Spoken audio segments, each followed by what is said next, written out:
Léonard, c'est pour la jeunesse aux éditions Dracou. C'est un volume 1, La Barbe du Ouéran, mais c'est une histoire, Une qui histoire se tient complète, mais voilà, qui amène un peu d'Isabelle plus, je pense. Bautian et de Anne-Catherine Hott, qui avaient déjà travaillé ensemble. Tu disais jeunesse, oui, c'est une BD jeunesse, mais en tant qu'adulte, quel pied à lire. Ah oui. Voilà. Et donc ça, je trouve, c'est de la vraie BD tout public. Et ça tient à plein de choses. Alors, je vais reprendre le pitch. Léonard, c'est une petite fille qui est la fille du chef des gardes dans un royaume. Oui. Elle est très amie avec la princesse.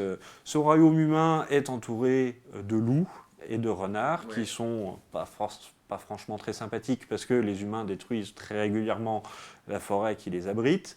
Et donc, il y a une espèce de statu quo comme ça.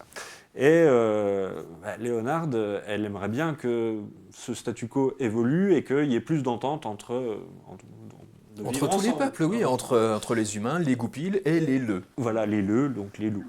Et elle va malencontreusement utiliser un grimoire magique elle réclame le pouvoir de pouvoir comprendre les autres. C'est ça. Mais elle va se retrouver elle-même transformée en renarde et elle ne parle plus humain et elle va devoir aller voir les renards, négocier avec les loups et j'en dis pas plus parce que voilà, c'est le début d'une grande aventure. C'est un album qui fait 80 pages, c'est extrêmement riche, c'est très bien construit. Vous avez dû deviner que quand je vous parle de vivre ensemble, voilà où est le second degré de lecture pour adultes. Parce que sous couvert de jeunesse et d'aventures incroyables et d'humour et d'épique en permanence, en dessous il y a le sous-texte d'Isabelle Bautian qui est très adulte et qui fait mouche, qui marche très très bien. Et puis alors que dire du dessin d'Anne-Catherine Hott. Alors là je trouve qu'elle a sorti vraiment son plus grand jeu.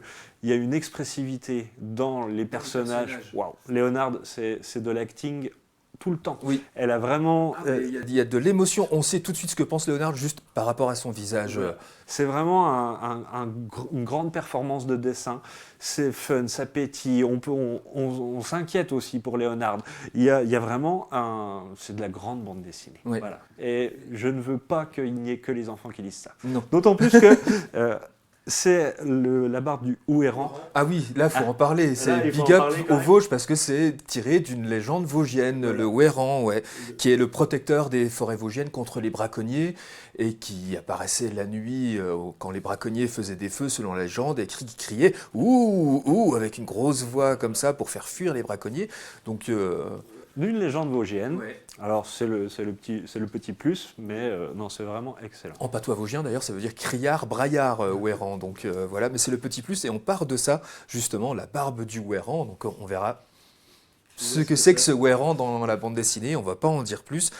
Et puis le message, il est tellement positif dans cette bande dessinée. Il est question de tolérance, de paix, d'envie d'aller vers les autres. C'est une aventure médiévale pleine de péripéties et voilà, c'est juste génial.